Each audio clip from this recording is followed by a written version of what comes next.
Três vezes no ano me celebrareis festa. Primeira coisa que eu quero te dizer é que o nosso Deus é um Deus que gosta de festa. Guardarás a festa dos pães asmos, sem fermento. 7 dias comerás pães asmos, como te ordenei ao tempo apontado no mês de Abib. É o primeiro mês do calendário judaico, entre final de março e início de abril. Porque nele saíste do Egito. Ninguém apareça de mãos vazias perante mim.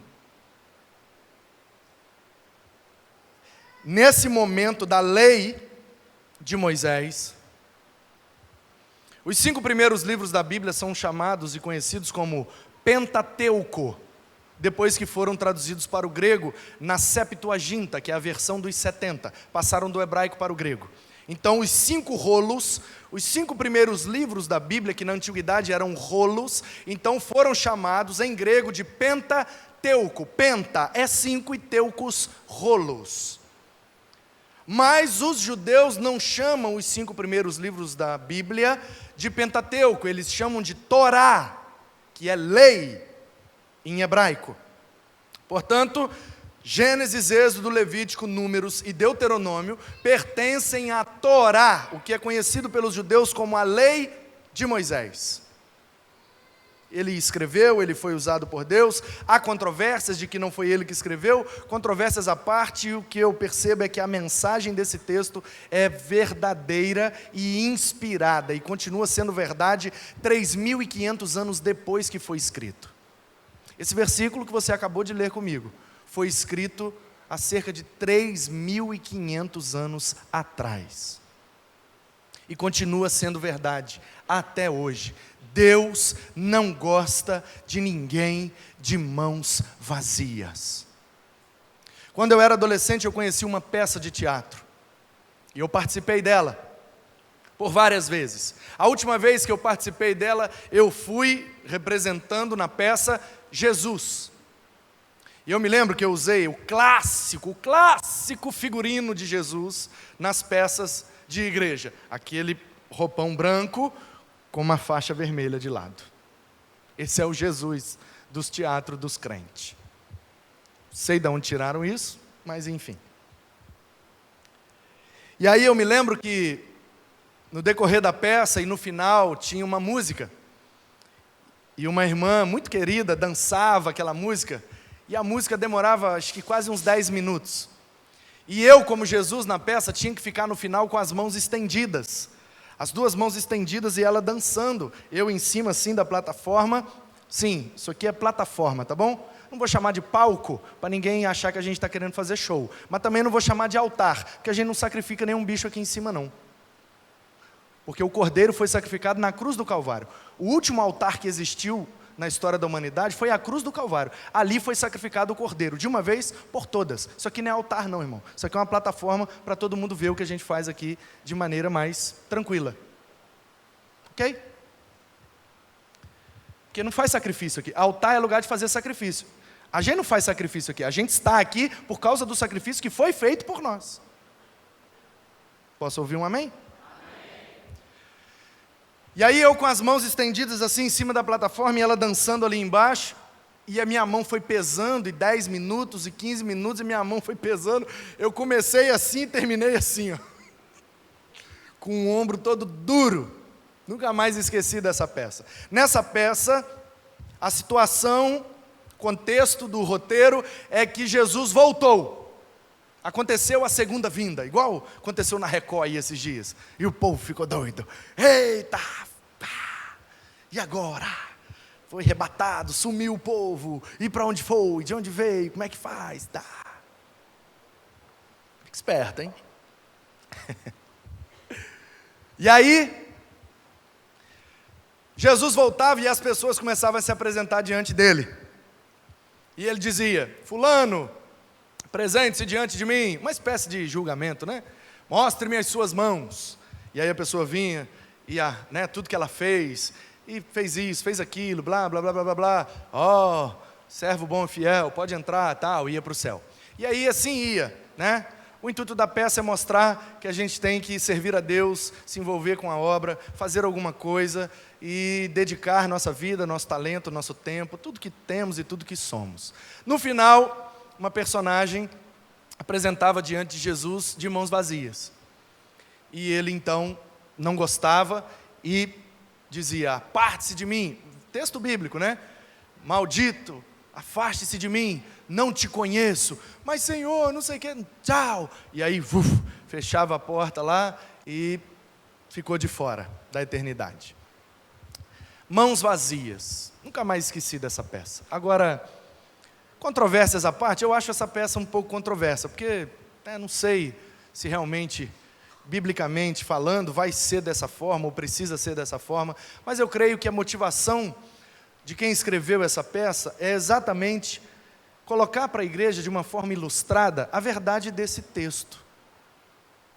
Que Deus pediu, aqui através de Moisés, Deus está falando, na primeira pessoa.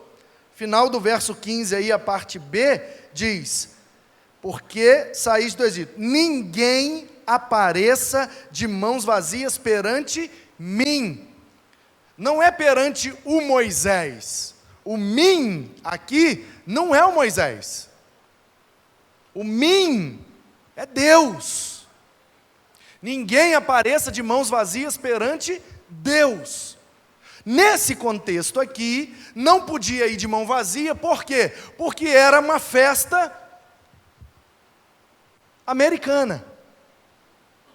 O pessoal diz que essa festa que cada um leva um pratinho, cada um leva uma contribuição, o pessoal diz que é festa americana. Não está lendo a Bíblia direito. Isso é festa judaica, irmão. Porque foi o judeu que inventou a primeira festa de cada um leva uma coisa e todo mundo participa de tudo. Por isso que Deus está dando orientação. Cada um traz um negócio. Traz um bicho, traz o fruto da colheita, traz o trigo, traz a azeitona, traz cabrito, traz... Vocês produzirem e criarem, traga para a festa. Na festa de Pentecostes, traga o fruto da colheita para a gente celebrar. Na festa da Páscoa, cada família traga o seu cordeiro, traga as ervas, traga o pão sem fermento, traga o vinho. Na festa dos tabernáculos, tragam as ofertas pacíficas, os manjares que serão dedicados a Deus, e todo mundo vai comer, todo mundo vai beber, todo mundo vai celebrar na presença de Deus. A festa da Páscoa celebra a liberdade, a passagem que o povo saiu da escravidão e foi para a terra prometida. A festa dos tabernáculos celebra a presença de Deus, porque Deus estava naquele tabernáculo junto com o povo, tabernaculando entre eles. E a festa de Pentecostes, ou das semanas, ou das colheitas, era para celebrar a bênção de Deus na terra, dando o fruto para alimentar aquele povo. Deus é um Deus que gosta de festa, e mandou como um mandamento, uma lei, que o povo fizesse festa todo ano, pelo menos 3 vezes por ano. Mas para participar da festa de Deus, é preciso estar com alguma coisa nas mãos. Deus não gosta de mãos vazias. Nossa vida é um culto a Deus. Nossa vida precisa então ser celebrada como uma festa diante de Deus. E eu lhe pergunto nesta noite, quando você se apresenta diante de Deus, quando você acorda pela manhã e percebe que só está vivo porque o Criador te sustentou durante a noite, o que é que você apresenta diante dEle? Ou você tem vivido a sua vida de mãos vazias? O que é que você tem ofertado a Deus, meu irmão? Um Deus que te criou do jeito que você é, com todas as suas características peculiares, com suas manias, com seus costumes, com as suas idiosincrasias, cada um com seus problemas. Agora, certamente, cada um de nós que estamos aqui nesta noite, temos dons, talentos, habilidades, capacidades que podem sim ser oferecidas a Deus todas as manhãs como oferta agradável ao Senhor. A minha pergunta para você é essa: o que é que você tem oferecido a Deus? O que é que você tem colocado à disposição do reino de Deus? Qual é o seu talento? que é que Deus te deu como capacidade, como habilidade, você tem colocado isso à disposição de Deus como uma oferta? Ou você tem vivido a sua vida de mãos vazias? Ou você tem se preocupado só com o seu sustento, com o seu prazer, com o seu passeio, com a sua roupa, com a sua comida, com a sua casa, com o seu carro, com a sua moto, com a sua bicicleta, que agora também, né? Antes, quando a gente ia falar assim de bens materiais, de valor, a gente falava só de carro, só de casa. Agora tem que falar de bicicleta, porque é umas bicicletas caras que esse povo está arrumando para andar aí. Deus me livre. Bicicleta. Qual é a sua oferta, meu irmão? Qual é? O que é que você tem oferecido a Deus? A Bíblia conta uma história. Uma mulher uma vez usou um vaso como esse aqui, ó, e derramou desse vaso um unguento, um perfume de nardo puro. Derramou.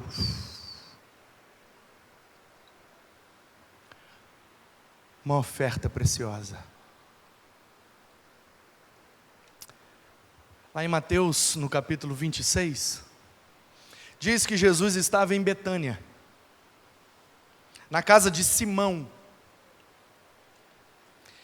e estava usando os 4 evangelhos, Mateus 26, Marcos 14, Lucas 7, a partir do 36, e João 12, a partir do 4. Os 4 evangelhos narram essa história. Nós tivemos já uma introdução pela manhã, quem não veio, beijo, tchau, perdeu, não foi nem filmado. E nós fizemos a conta aqui hoje pela manhã. A Bíblia diz, juntando as 4 passagens, que Jesus estava em Betânia, na casa de Simão, junto com Marta, Lázaro, Maria, provavelmente estava lá também. E que uma mulher chamada Maria, não sabemos se é a Maria irmã do Lázaro, não sabemos se é a Maria Madalena. Sabe que Madalena não é o segundo nome dessa mulher, né? Nem o sobrenome dela, é o lugar de onde ela vem. Que é assim que as pessoas são conhecidas na Bíblia, ou pela sua profissão, ou pela sua genética, genealogia, ou pelo lugar de onde vem. Por isso que Jesus é o Jesus, filho de José, ou é o Jesus carpinteiro, ou é o Jesus de Nazaré. Então essa mulher, ela é Magdalena, ela é da região de Magdala, Magdalena, que veio de Magdala. Não sabemos qual é a Maria, a Bíblia não diz. Pode ter sido a Madalena, pode ter sido a irmã do Lázaro, da Marta, não sei. O que eu sei é que ela chamava Maria, e Maria é um nome comum naquele tempo, principalmente naquela região. E a Bíblia diz, juntando Mateus 26, Marcos 14, Lucas 7 e João 12, que na casa de Simão, junto com aquele povo que estava ali, os discípulos estavam juntos, aquela mulher entrou com um vaso de perfume de nardo puro, e diz o texto que aquele perfume custava 300 denários. Nós fizemos a conta traduzindo para o dia de hoje, e denário é uma moeda romana que era exatamente o valor do salário de um dia de um trabalhador braçal, ou seja, uma diária de um servente de pedreiro. Para os dias de hoje, disse o nosso líder do patrimônio aqui, que custa R$70 em média a diária de um servente de pedreiro, não é de um profissional, é de um ajudante. Em torno de R$70. 300 denários é 300 vezes 70. Nos dias de hoje, o perfume que aquela mulher derramou sobre Jesus custaria R$21 mil. Mais de $5 mil. É caro ou não? É precioso ou não? Tão precioso, tão valioso, tão caro, que um dos discípulos chegou a arrepiar os cabelos. Mas a gente podia vender esse perfume para abençoar o ministério de Jesus, ou então para abençoar os pobres. E Jesus diz: os pobres vocês podem abençoar quando vocês quiserem. Mas vocês não me terão aqui na presença de vocês para sempre. A igreja sempre terá a opção e a possibilidade de ajudar os pobres. Toda igreja pode fazer ação social, mas nem toda igreja está disposta a oferecer algo precioso que agrade a Jesus. E aquela mulher, Mateus capítulo 26 diz: estando Jesus em Betânia, na casa de Simão o leproso, aproximou-se dele uma mulher trazendo um vaso de alabastro, cheio de precioso bálsamo. Mateus 26, a partir do versículo 6, se você quer acompanhar a leitura. E derramou sobre a cabeça, estando ele ainda à mesa. E aí, em outro trecho das Escrituras, lá em Lucas 7 e João 12, diz que ela derramou o perfume sobre os pés de Jesus. Ora, se ela pegou o vaso e derramou sobre Jesus, começou na cabeça, assim como Arão foi ungido, escorreu pela barba, pelas vestes, e certamente também lhe alcançou os pés. E Jesus disse que aquele ato era de ungí-lo e prepará-lo para a sua morte, porque quando uma pessoa estava à beira da morte, então era costume e cultura daquele povo encharcar o corpo da pessoa de perfume, para que quando ela morresse fosse enrolada e colocada num buraco, numa caverna ou em alguma coisa, porque naquela época o cemitério não era feito de cova, nem de urnas como a gente faz hoje. Enrolava uma pessoa, enfaixava e enchia de perfume e botava lá dentro e tampava com uma pedra. Você sabe quem passou por essa situação? O Lázaro, que estava lá também em Betânia. Ele é de lá.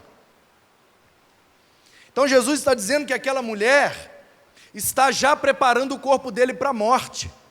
Porque se você continuar lendo o Evangelho, a partir de 26, você vai ler o 27 e o 28 e acabou. Você vai ver que já está perto aqui, da Páscoa, onde Jesus foi traído, onde Jesus foi crucificado, e depois então ele ressurge, ressuscita, e o Evangelho, escrito como Bíblia, acabou.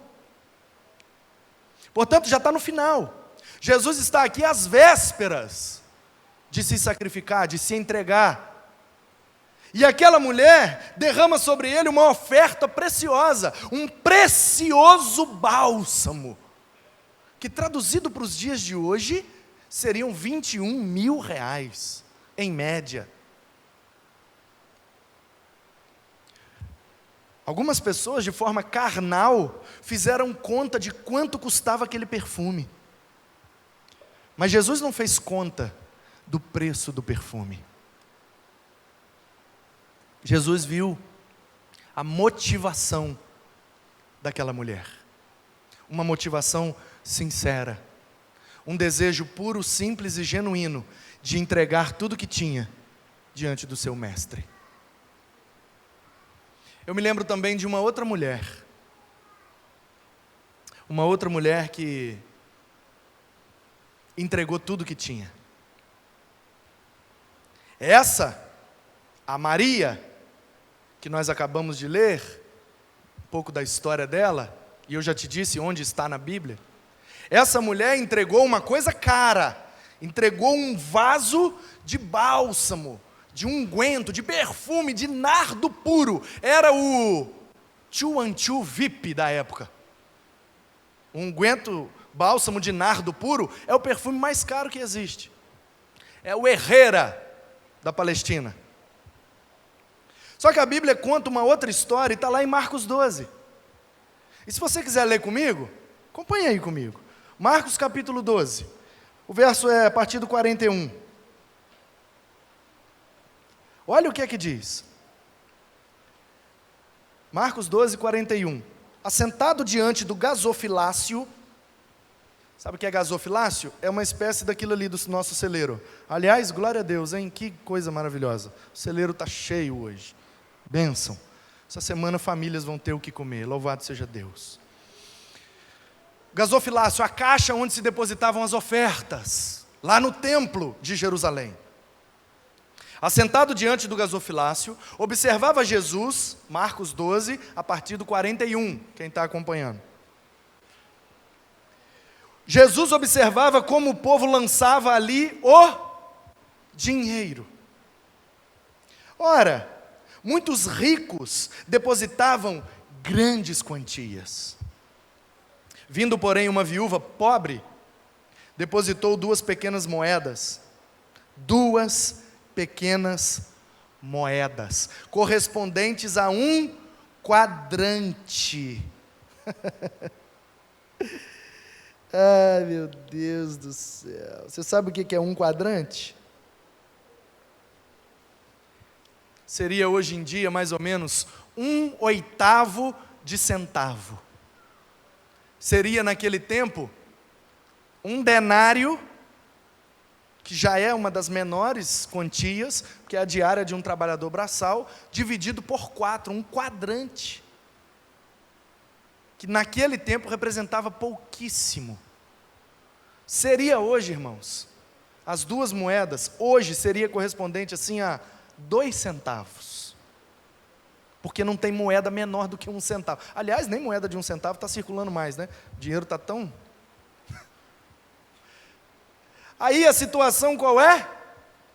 O gasofilácio estava lá, muita gente vinha e colocava as ofertas. E muita gente colocava aquelas ofertonas gordas.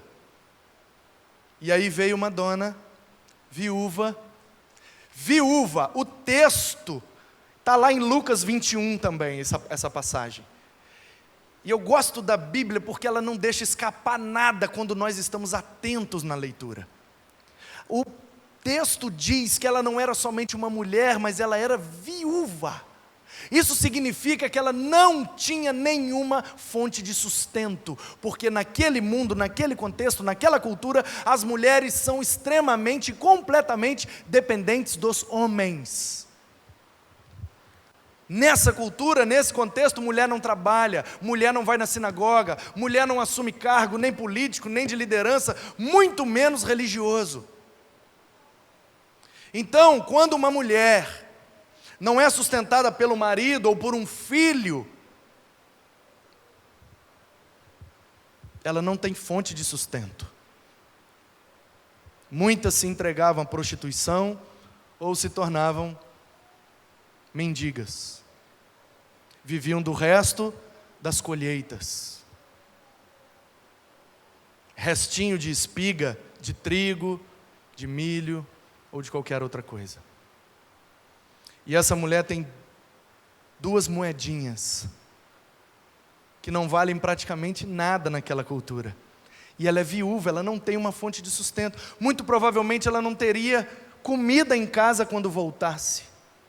Você pode reparar todas as vezes, de Gênesis a Apocalipse, que um homem de Deus, ou que uma passagem retrata a vida de uma viúva, ela está sempre passando necessidade. E ela pega as 2 moedinhas e entrega tudo. O texto diz, verso 43, chamando os seus discípulos, disse-lhes, Jesus disse, em verdade vos digo, que esta viúva pobre depositou no gasofilácio mais do que fizeram todos os ofertantes. Como?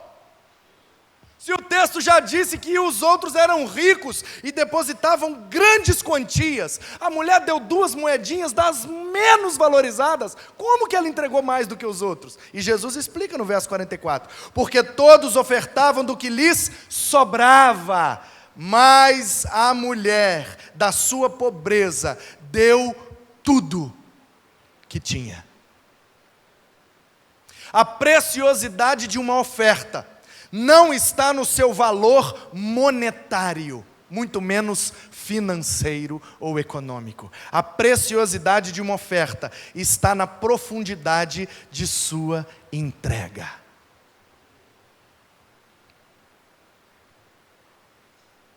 Jesus nos traz um novo paradigma de oferta, onde 2 moedinhas podem ser mais do que 1000 denários.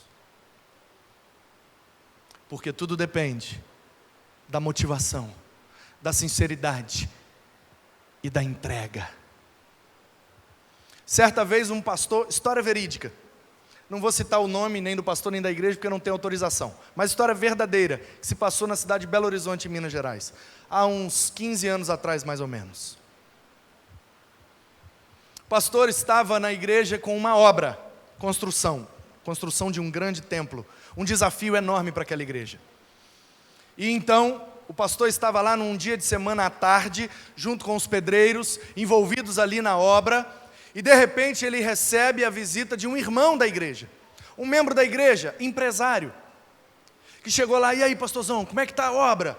E ele: rapaz, está caminhando, está difícil, mas Deus está abençoando, Deus está dando graça, e nós vamos completar, nós vamos conseguir, nós vamos conquistar. Em breve teremos um templo grande aqui, para abrigar milhares de pessoas, e muitas pessoas serão abençoadas. Louvado seja Deus, aleluia, meu irmão, celebra comigo, está ficando pronto. E aí o irmão pegou, tirou do bolso um cheque, entregou na mão do pastor e falou assim: aí, pastor, oferta da viúva, hein? Oferta da viúva.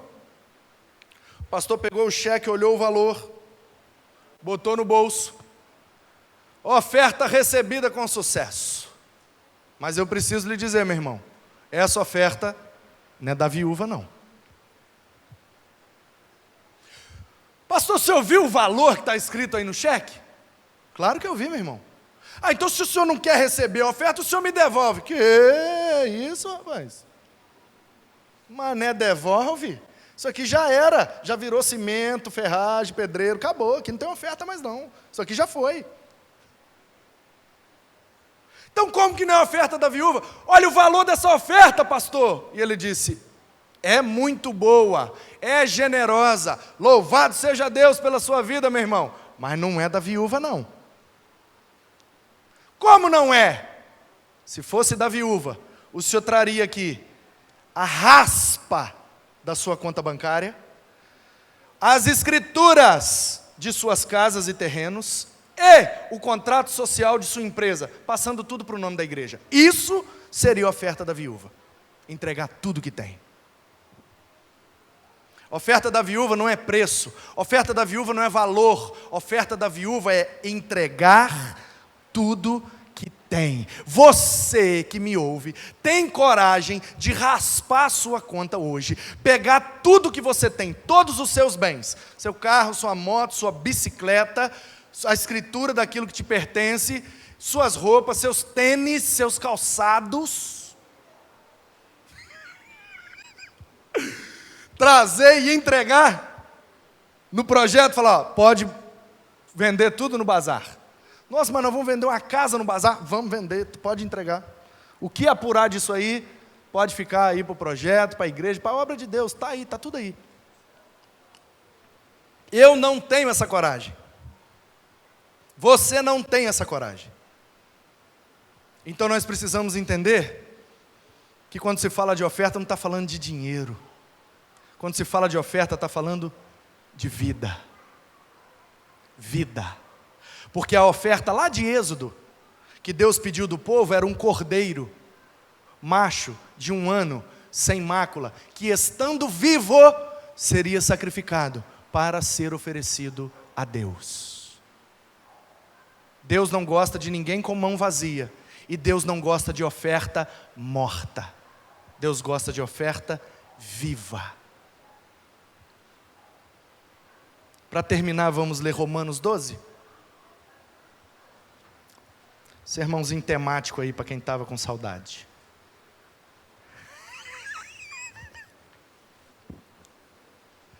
Romanos 12, a partir do 1º versículo.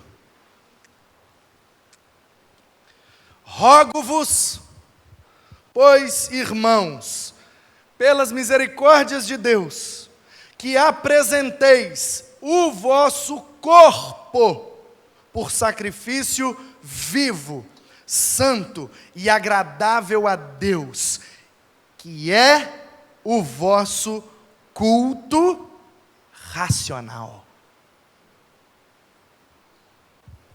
Se eu estivesse postulando aqui uma teologia da oferta,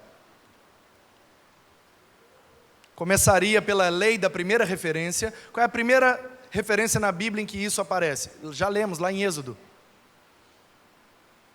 passaria pelas orientações de Jesus nos evangelhos, já fizemos, e terminaria com uma orientação apostólica à igreja, apóstolo Paulo. Portanto, oferta preciosa é nunca estar diante de Deus com as mãos vazias, mas sempre ter algo de coração para oferecer ao Senhor. Oferta preciosa é muitas vezes entregar para Deus aquilo que tem muito valor. Às vezes é valor financeiro, sim. Oferta preciosa é entregar para Deus tudo que temos. Não necessariamente valores altos, mas entregas plenas e generosas. E oferta preciosa é oferecer a nossa vida, um sacrifício vivo diante de Deus. Sabe qual é a diferença da oferta e do sacrifício do Antigo Testamento, da antiga aliança, para o sacrifício e a oferta da nova aliança? É que a oferta da velha aliança era morta, matava-se o cordeiro e colocava sobre o altar, para então lançar fogo e oferecer a Deus. O cordeiro, uma vez morto, não pode pular do altar, é uma oferta morta. Mas o Paulo está dizendo, apresentei os vossos corpos como sacrifícios vivos. Sabe qual é a diferença da oferta morta para a oferta viva? É que a oferta viva pode pular do altar.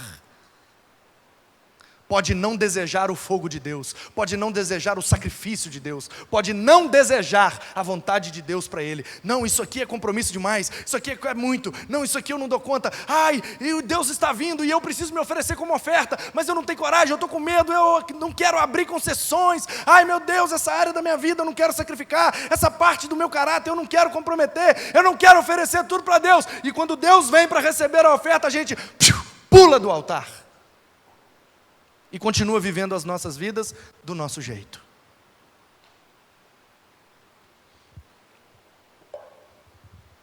O que eu mais vi nesse carnaval não foi gente pulando em blocos, foi gente pulando do altar. Em vez de se manter vivo, santo e agradável a Deus como oferta viva no altar, pulou do altar e foi celebrar a festa da carne. Eu não sou Deus, não tenho nada com isso. A vida de ninguém é oferta para mim, é oferta para Deus. Quem quis pular do altar, pulou. Quem quis se entregar à esbórnia, se entregou. Problema de cada um. Quem quer viver com máscara, que viva. Mas eu prefiro seguir a orientação dessa menina que dançou aqui agora há pouco.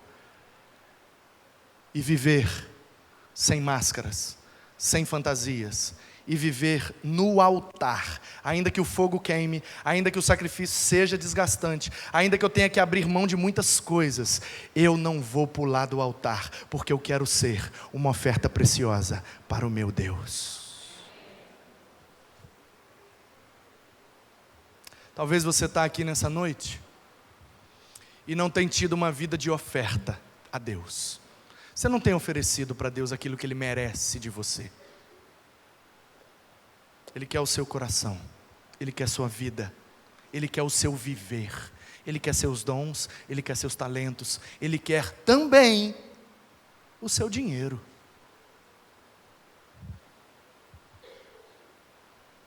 Uma oferta preciosa, é isso que Deus espera de nós. O que há de mais precioso na sua vida do que a sua própria vida? Para mim, nada é mais precioso do que a minha própria vida. Se eu estiver deitado numa cama, com uma doença em fase terminal, não tenho mais nem 24 horas de vida, e eu vivo querendo servir a Deus, e se eu morrer eu não vou poder ir lá em Boston, trazer as ofertas para o projeto. E se eu morrer eu não vou mais poder pregar o Evangelho. E então eu quero viver. E se alguém chegar para mim e falar, então você tem que dar tudo que você tem para poder viver mais. Pode passar para cá. Se você pagar escritura do apartamento, os documentos dos carros, todas as roupas, todos os tênis, todos os móveis, celulares, equipamentos eletrônicos, computador, notebook, câmera, tudo que você tem, entrega tudo e você vai ganhar mais 10 anos, 5 anos de vida. Qualquer pessoa entrega. Eu entregaria. Porque para mim não há nada mais precioso do que a minha vida. Talvez você também pense assim. Talvez você também estivesse disposto a sacrificar qualquer bem material para aumentar os dias de vida de quem você ama. Portanto, essa atitude simboliza e corrobora para a crença de que nós valorizamos mais a nossa vida do que os bens materiais. Portanto, eu quero aconselhar a você, se você quer dar uma oferta preciosa para Deus nessa noite, dá o que você tem de mais precioso, dá a sua vida. Entregue-se a Ele. Seja uma oferta viva no altar de Deus.